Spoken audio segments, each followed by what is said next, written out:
Hello विद्यार्थी, मैं channel Sunoj classes में आपका स्वागत है। तो मेरा आज का क्लास है विद्यार्थी आने वाले जो एग्जाम के लिए बहुत ही इंपॉर्टेंट क्वेश्चन लेके आए। यहाँ पे देखिए, जितना भी क्वेश्चन आपको बताऊंगा ये 5 नंबर का आपका एग्जाम में आएगा, ठीक है, और 13.4 से है, ठीक है। तो यहाँ पे देखिए पहला क्वेश्चन में क्या है, पानी पीने वाला एक गिलास 14 सेंटीमीटर ऊंचाई का है, ठीक है। तो यहाँ पे हम एक पानी पीने वाला एक गिलास बना देते हैं। कुछ इस प्रकार होता है गिलास, ठीक है। इसका जो ऊंचाई दे दिया, आपका ऊंचाई कितना दिया है, आपका 14 सेंटीमीटर, यहाँ से लेके आपका ये वाला ऊंचाई आपका हो गया, ठीक है। एच बराबर कितना दिया है, 14 सेंटीमीटर। और देखिए क्या बोल रहा है, वाले एक शंकु के छिन्ना के आकार का है, दोनों वृत्ताकार सिरों का जो व्यास दिया आपका 4 सेंटीमीटर और 2 सेंटीमीटर, यानी ये आपको दिया है व्यास कितना, डायमीटर जो आपका दिया है 4 सेंटीमीटर ऊपरी वाला, नीचे वाला जो आपका व्यास दिया आपका डी, इसको मान लेते हैं D1, इसको मान लेते हैं हम D2, ठीक है। इसका जो वैल्यू आपका हो गया आपका 2 सेंटीमीटर। आप इसको भी D1 और D2 आप किसी को भी आप मान सकते हैं, ठीक है, इससे कोई दिक्कत नहीं। आपका D1 का वैल्यू अगर 4 सेंटीमीटर है तो R1 का वैल्यू आपका कितना हो जाएगा, 2 सेंटीमीटर, क्योंकि आपका त्रिज्या जो होता है व्यास का आधा है। अगर ये 10 सेंटीमीटर है तब व्यास, तो त्रिज्या हो जाएगा 5 सेंटीमीटर, ठीक है। तो यहाँ पर देखिए R2 का वैल्यू कितना हो जाएगा, अगर 2 सेंटीमीटर है तो इसका कितना सेंटीमीटर हो जाएगा, 1 सेंटीमीटर, ठीक है। तो गिलास की धारिता ज्ञात की, यानी कि आयतन ज्ञात करना है, ठीक है। धारिता मतलब क्या होता है, इसका कैपेसिटी कितना, आयतन निकाल लीजिए। तो लिखिए छिन्नक का आयतन,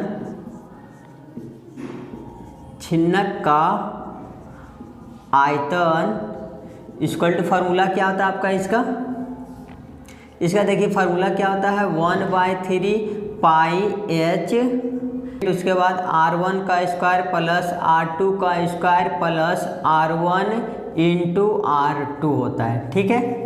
उसके बाद देखिए इक्वल टू का समान यहाँ से देखिए 1/3 का 1/3 आप उतारिए, इंटू पाई का मान कितना होता है 22/7, ठीक है। और यहाँ देखिए आपका क्या है, एच है, तो एच का मान कितना दिया 14 सेंटीमीटर यहाँ लीजिए, और यहाँ पे ब्रैकेट बंद। उसके बाद देखिए क्या R1, तो R1 का वैल्यू हो गया 2, और 2 का यहाँ पे क्या है स्क्वायर कर दिए, प्लस फिर R2, यहाँ R2 माने थे 1 को, तो यहाँ 1 का square plus R1 into R2, यानी R1 2 इंटू R2 1। उसके बाद ये 7 का टेबल में काट दिया आपका 2 बार में, ये बाई दूनी कितना हो गया आपका 44, और नीचे में कितना हो गया 3, ठीक है। यहाँ पे कितना हो जाएगा 2 का स्क्वायर 4, और प्लस 1 का स्क्वायर 1, और यहाँ पे प्लस का प्लस 2 को 1 से इंटू करेंगे कितना देगा 2 देगा, ठीक है। उसके बाद 44 बाई में 3, जहाँ ब्रैकेट रहता वहाँ पे मल्टीप्लाई, ठीक है। यहाँ पे देखिए जोड़ दिए 4 2 6 और 1 7। उसके बाद इसको आप इंटू कर दीजिए, 300 आपका 8 हो गया, बाई में 3 सेंटीमीटर स्क्वायर आपका यही आंसर हो। आप यहाँ भी आंसर छोड़ सकते हैं, और इसको डिवाइड दिए तो इसको पूर्णांक में आपका आंसर क्या है 102 और 2 बाई में 3, यही आपका आंसर है, ठीक है। और उसके बाद देखिए इंपॉर्टेंट क्वेश्चन ऑफ सेकेंड का, और आप लोग इसको स्क्रीनशॉट ले लिए।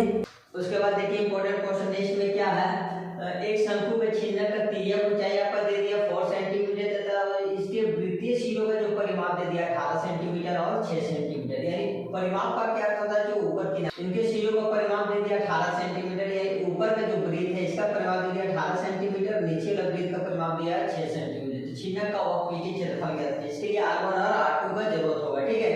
तो पहले आप निकाल लीजिए, इसका ऊपर का जो परिमाप हो जाएगा, लिखिए परिमाप इक्वल टू 2 पाई R होता है, ठीक है। और परिमाप कितना दे दिया है 18 इक्वल टू 2, और पाई का पाई रहने दिए, R का वैल्यू पता नहीं, ठीक है। तो यहाँ पे देखिए 2 का टेबल कितना बार में 9 बार में, क्या बच गया यहाँ पे पाई और R बच गया। आपको R1 और R2 चाहिए, ठीक है। तो यहाँ R1 ले लिया और गुणन लिया भागा में, तो 9/पाई इक्वल टू R1 निकल के 9/पाई, ठीक है। पाई का मान बैठाइएगा। उसके बाद नीचे वाला परिमाप वही लीजिए, परिमाप इक्वल टू 2 पाई R, परिमाप कितना दे दिया इसका 6, यानी ये 6 सेंटीमीटर, 2 का 2 इंटू पाई का वैल्यू पाई रहने दीजिए, और R का वैल्यू ले लीजिए R2, ठीक है। उसके बाद 2 का टेबल कितना बार में 3 बार में, तो यहाँ पर 3, और इधर क्या बच गया पाई R2। आपको क्या चाहिए R2 R1 और R2, तो यहाँ R2 छोड़ दीजिए, तो 3 और पाई का वैल्यू आपका नीचे आ जाएगा, इधर क्या हो गया R2। अब लिखिए क्या इसका छिन्नक का वक्र निकालना है, यानी कि वक्रपीय क्षेत्रफल, वक्र पृष्ठीय क्षेत्रफल इक्वल टू क्या होता है आपका पाई L ब्रैकेट में R1 प्लस R2, ठीक है। उसके बाद देखिए पाई का वैल्यू पाई में रहने दीजिए, क्योंकि यहाँ पे पाई का मान नहीं है, ठीक है। तो पाई का मान पाई रहने दीजिए। L का वैल्यू आपका कितना हो गया, आपका L का वैल्यू यहाँ देखिए 4 सेंटीमीटर है, ध्यान रख दिया 4। फिर यहाँ देखिए R1 का वैल्यू कितना है 9/पाई, ध्यान रखिए 9 बटा में पाई, फिर प्लस R2 का वैल्यू कितना है 3/पाई, तो आप रख यहाँ पे 3/पाई। उसके बाद देखिए पाई का पाई रहने दिए इंटू 4। अब यहाँ पे पाई पाई का एलसीएम क्या हो गया, पाई जब नीचे सेम रहता है तो ऊपर जुड़ जाता है, 9 और 3 कितना हो गया आपका 12, ठीक है। उसके बाद पाई इंटू 4 और जहाँ ब्रैकेट है वहाँ पे इंटू कर दिए 12/पाई। उसके बाद एक पाई कर दिया, अब 12 को 4 से इंटू करें 12 चौक 48 सेंटीमीटर स्क्वायर आपका आंसर हो गया, ठीक है। एग्जाम के लिए बहुत ही इंपॉर्टेंट है, तो आप लोग इसको स्क्रीनशॉट ले लिए। क्वेश्चन नेक्स्ट देखिए। उसके बाद देखिए चैप्टर का लास्ट इंपॉर्टेंट क्वेश्चन ये है, ठीक है। क्वेश्चन क्या है, एक तुर्की टोपी शंकु के छिन्ना क्या आकार का है। तो हम देखिए यहाँ पे तुर्की टोपी के डायग्राम बनाए, यदि इसके खुले सिरे की त्रिज्या टोपी के ऊपर क्या रहता है, बंद रहता है इसके नीचे, ठीक है, ताकि नीचे अंदर हम डाल सके, ठीक है। तो यहाँ पे खुले त्रिज्या कितना ले जाए, यानी नीचे वाला जो आर का वैल्यू आपका R2 ले लीजिए, इसका हो गया 10 सेंटीमीटर, और ऊपरी सिरे की त्रिज्या यानी ऊपर का जो यहाँ से यहाँ तक जो त्रिज्या आपका हो गया आपका 4 सेंटीमीटर है। और टोपी की त्रिज्या ऊंचाई आपका ये एल हुआ, एल का जो वैल्यू आपका दिया है त्रिज्या ऊंचाई 15 सेंटीमीटर है। तो इसके बनाने में प्रयुक्त पदार्थ का क्षेत्रफल, इसको बनाने में कितना क्षेत्रफल लागू किया। तो पहले देखिए ये प्रकार का जब शंकु हम लेंगे, ये देखिए शंकु का एक छिन्नक है, ऊपर भी खुला और नीचे भी खुला रहता है, इसका वक्र लागू होता है। तो यहाँ पर लिखिए प्रयुक्त पदार्थ का क्षेत्रफल, प्रयुक्त पदार्थ का क्षेत्रफल यहाँ पे देखिए क्या लागू करेंगे, यहाँ ऊपर और नीचे अभी क्या है खुला है, जब ऊपर और नीचे खुला रहता है क्या लागू होता है, वक्र पृष्ठीय क्षेत्रफल। यहाँ देखिए वक्र पृष्ठीय क्षेत्रफल, और क्या टोपी क्या है ऊपर से क्या है बंद है, ठीक है। जब एक बंद है तो ये क्या है, एक वृत्त, क्या लागू होता है प्लस वृत्त का क्षेत्रफल लागू करते हैं, वृत्त का क्षेत्रफल, ठीक है। आई होप कि आपको समझ में आ गया होगा। देखिए जब ऊपर और नीचे खुला रहेगा तो वह पृष्ठीय क्षेत्रफल, केवल ऊपर से क्या है बंद है तो एक वृत्त का एक वृत्त का क्षेत्रफल हम लागू कर दिए, ठीक है। उसके बाद देखिए फार्मूला यूज कीजिए, वक्र का पृष्ठीय क्षेत्रफल होता है पाई एल ब्रैकेट में R1 प्लस R2 और प्लस वृत्त का क्षेत्रफल क्या होता है पाई R का स्क्वायर। उसके बाद देखिए पाई का मान होता है 22/7 और इंटू ए का वैल्यू दिया आपका 15। यहाँ पे R1 का मान आपका हो गया, इसको ले लिए R1 का वैल्यू हो गया 4 और प्लस R2 का वैल्यू हो गया आपका 10।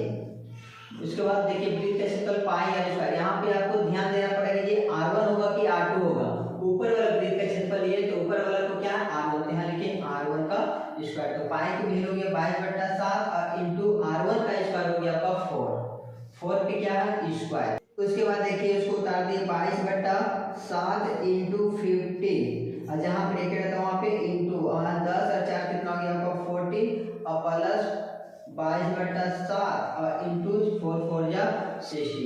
उसके बाद देखिए 7 का टेबल बार कितना होगा, 2 बार में जो बचा सो उतार दिए 22 इंटू 15 इंटू 2 और प्लस में कितना हो गया 22/7 और इंटू में 60।